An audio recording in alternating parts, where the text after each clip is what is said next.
Amasomo n'inyigisho ku cyumweru cya kabiri cy'igisibo umwaka wa liturushiya B.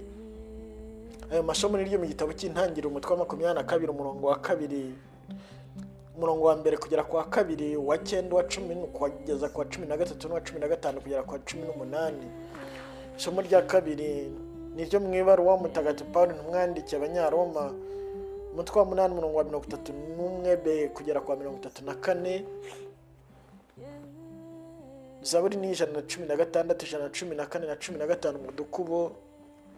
Na Evanjiri ntagatifu ni yanditswe na mutagatifu Mariko umutwe wa 9 umurongo wa 2 kugera kwa 10.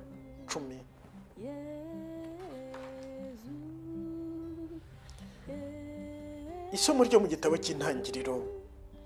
Muri iyo minsi Imana igerageza Aburahamu iramubwira itaburahamu.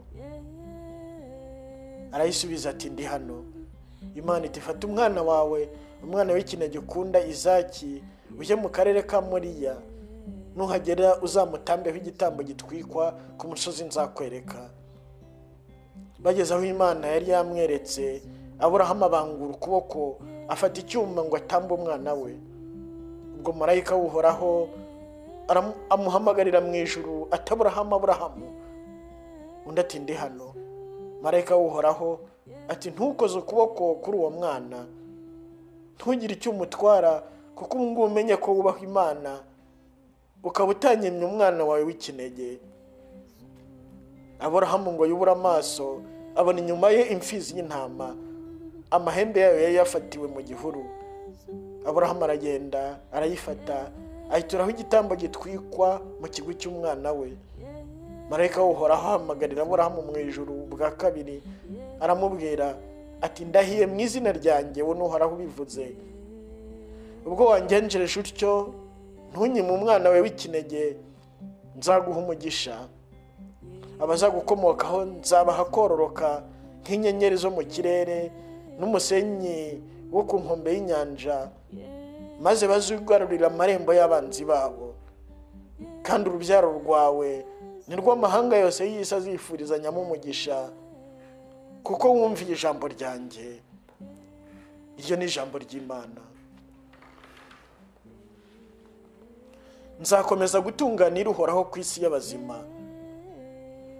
Nagumanye icyizere ndetse n'igihe navugaga nti ndi umunyabyago bikabije, kuko Uhoraho ababazwa n'urupfu rw'abayoboke be. None rero Uhoraho wagiriye ko ndi umugaragu wawe maze umbohora ku ngoyi, nzagutura igitambo cy'ishimwe kandi njye niyambaza izina ry'Uhoraho. Nzarangiza amasezerano nagiriye Uhoraho imbere y'itoraniro ry'umuryango we wose mu ngombe z'ingoro y'Uhoraho muri wowe nyirizina Yeruzalemu. Nzakomeza gutunganira Uhoraho ku isi y'abazima. Isomo rya kabiri. Isomo ryo mu ibaruwa mutagatifu Pawulo intumwa yandikiye Abanyaroma. Bavandimwe, ni Imana turi kumwe ninde waduhangara? Yitimanye ndetse n'umwana wayo, ahubwo ikamudutangira twese, yaburite kandi kutugabira byose kumwe nawe. Ninde wagira icyo ashinja intore z'Imana ko Imana iziha kuba intungane? Ninde uzazicira urubanza ko Kristo Yesu yapfuye ndetse ko yazutse buri buryo bw'Imana akaba n'udutakambira? Iryo ni ijambo ry'Imana. Uragasingizwa Kristo we jambo rihoraho ry'Imana nzima, uragasingizwa Nyagasani.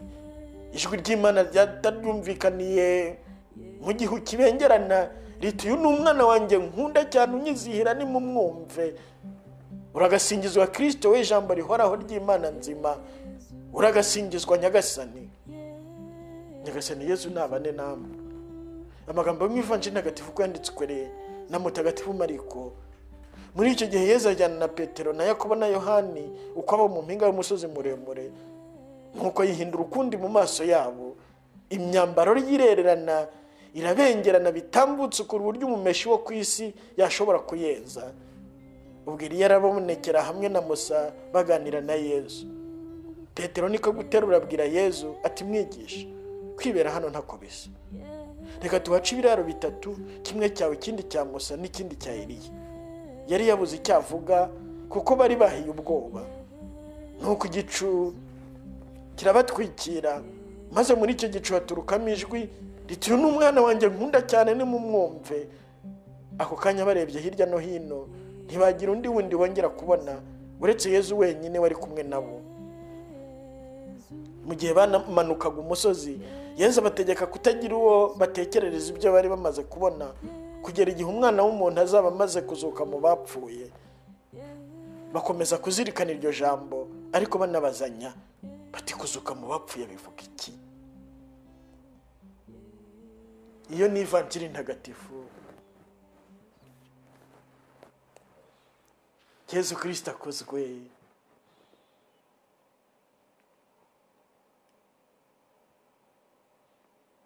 Yezu Kristo wapfuye akazuka, uheretse ikuzo rye Petero na Yakobo na Yohani ku mpinga y'umusozi, akabireka avugana na Musa na Eliya.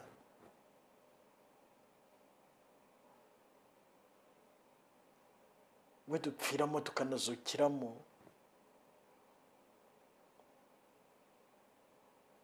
Aje dusanga kuri cyumweru cya kabiri cy'igisibo umwaka wa liturujia be mu bubasha bw'ijambo rye, kugira ngo akomeze atuyobore mu nzira igana ikuzo rye rihoraho iteka. Mu isomo rya mbere, Nyagasani Yezu Kristo aratwereka Aburahamu uburyo yumvira uhoraho.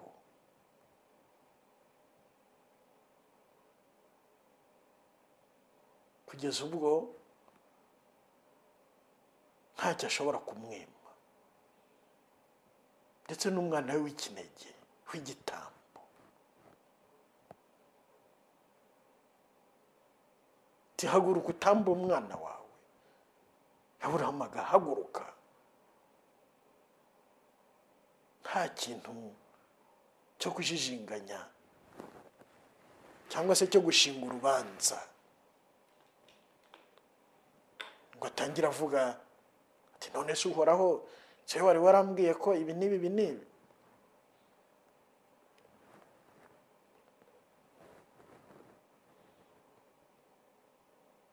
Ashyira nzira.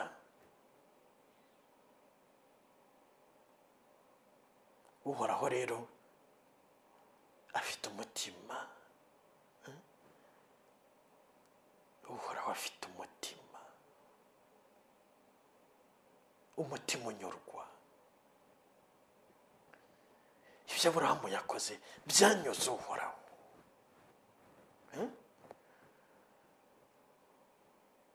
Kurya yamusezeranyije, niba umuntu yavuga atyo byose, urukundo rwe rwamugeze ku mutima, ukumvira kwe kwamukoze ku mutima.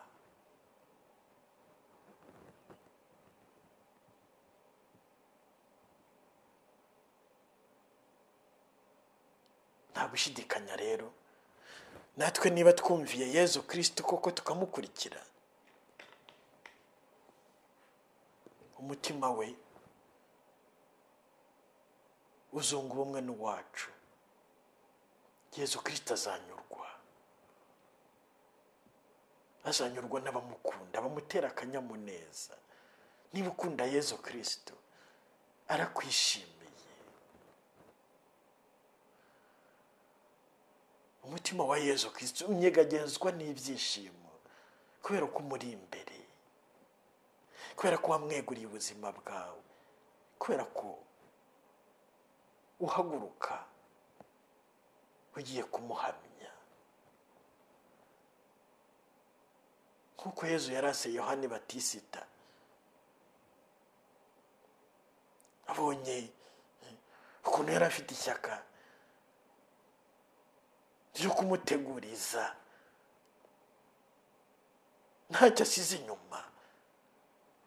Umutima wa Yezu wuzura akanyamuneza, avuga ibigwi bya Yohani Batisita.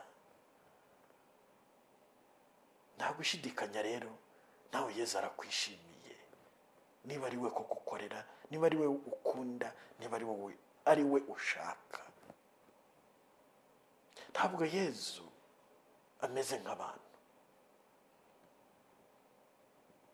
Twebwe abantu twamwishe tumuziza ubusa, twebwe twamwanze tumuhora ubusa, nta kibi yakoze.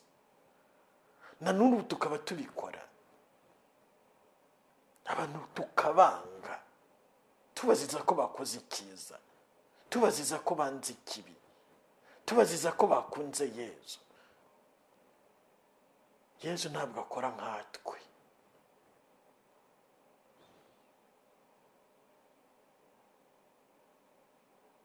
Icyo Aburahamu yakoze cyanyuze umutima w'Uhoraho, nawe aramugabira.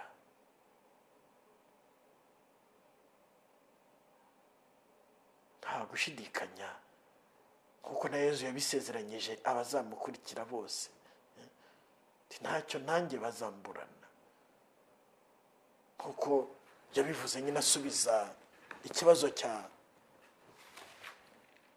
Petero intumwa mu Ivanjiri ya Mariko, umutwe wa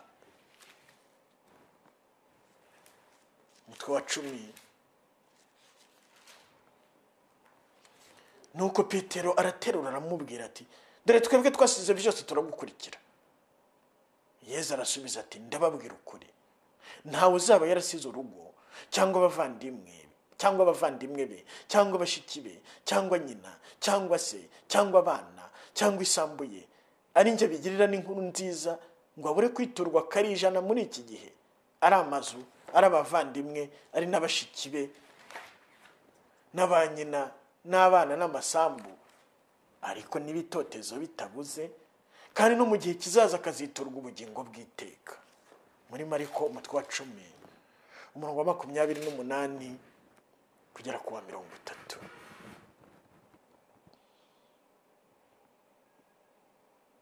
Igihe cyose Yezu aba atureba.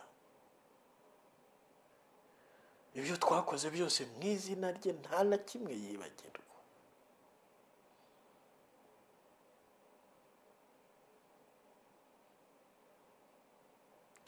Umuntu rero yavuga ko iri somo rya mbere, uyu munsi Roho Mutagatifu aduhamagarira mu izina rya Yezu kwigana Aburahamu.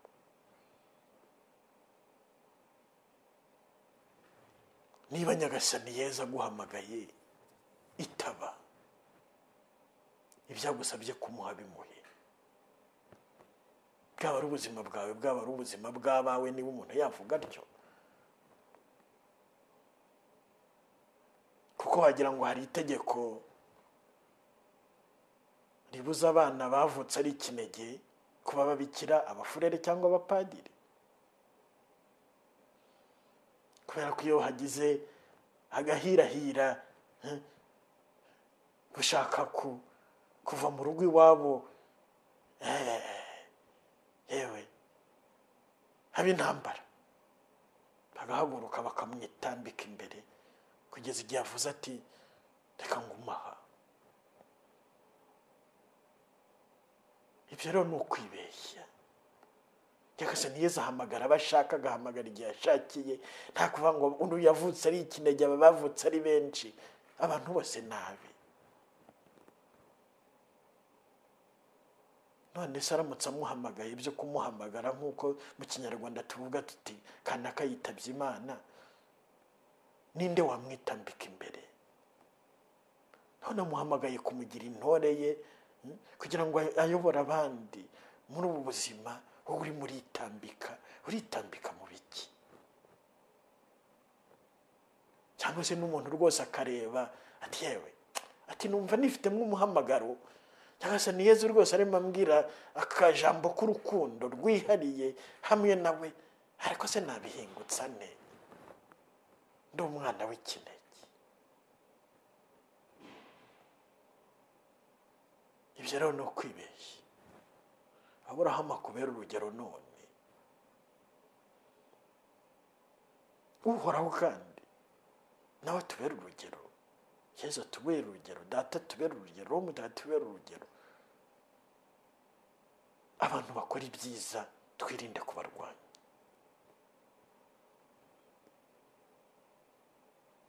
bantu mutoteza abantu bakunda Yezu Kristo, abantu mutoteza abantu banze ko mukorana ibibi, banze kwinjira muri gahunda yanyu y'ubugome kugeza naho mwabica, uyu munsi murahamagawe. Ninde wakugize Imana ku buryo utanga amategeko yo kubangamira amategeko yayo? Hari abantu benshi batoterezwa ko banze gukora ibyaha, banze kwangana, banze gusambana, banze se gusinda, banze se kubandwa, banze guterekera, banze kujya mu barungi, banze kujya ibitindagasani byose by'ibyaha. Abo bantu bakangwa, bagahindurwa ruvumwa, bagahindurwa nk'abasazi, kandi ibyo ngibyo bikorwa n'abantu bajya mu kiliziya bagahazwa. Ubwo ntituvuze abahaza abandi, baba ari abahereza b'Ukarisitiya cyangwa se n'abasoma misa ubwabo, kuko nta muntu ukingiye urwango. Ibyo byose birababaje, kubona umuntu azira ko yikundira Yezu, kubona umuntu azira ko yanga ikibi. Ubonye ari shitani yakamwanze, twavuga tuti birakwiye kuko nawe arayanga. Ariko si wowe wiyita umukirisitu kandi ugatoteza abandi, wumva nta soni ufite? Uyu munsi rero uhoraho ubwo akubereye urugero, igikorwa cyose cyiza agiha umugisha, abamukoreye akabasezeranya byinshi ndetse batigeze banasezerera banatekereza.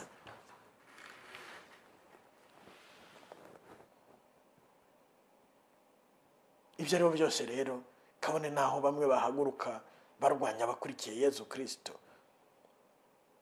umenye neza ko urubanza wacira umuntu urimo akora icyiza rufite aho rugarukira, kuko ntushobora kumukingira ijuru.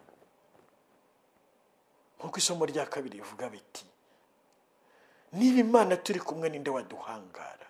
Yitimanye ndetse n'umwana wayo, ahubwo ikamudutangira twese, yaburite kandi kutugabira byose kumwe nawe. Ninde wagira icyo ashinja intore z'Imana ko Imana iziha kuba intungane? Ninde uzazicira urubanza ko Kristo Yezu yapfuye ndetse ko yazutse buri buryo bw'Imana akaba anadutakambira? Yezu Kristo niwe butabera bwabo, niwe mbaraga zabo. Ngo Yezu Kristo arereka intumwa z'uyu munsi ikuzo rye ryagombye kudutwara twese tugaharanira kunga ubumwe nawe. Aho intumwa zivuga ziti reka twigumira aha. Urwo rukundo rero rwa Yezu Kristo rudutwara uyu munsi. Kubwo amasengesho ya Bikira Mariya Roho Mutagatifu natumanukireho mu izina rya Yezu, tuyobore muri urwo rukundo, ko kugira icyo twima Yezu na kimwe. Ngwino Roho wa Yezu, mutima utagira inenge Bikira Mariya, turengere turwaneho mu izina rya Yezu. Bikira Mariya mwamikazi wa Kamere dusabire. Singizwe Yezu Kristo dupfira ukazuka. Yezu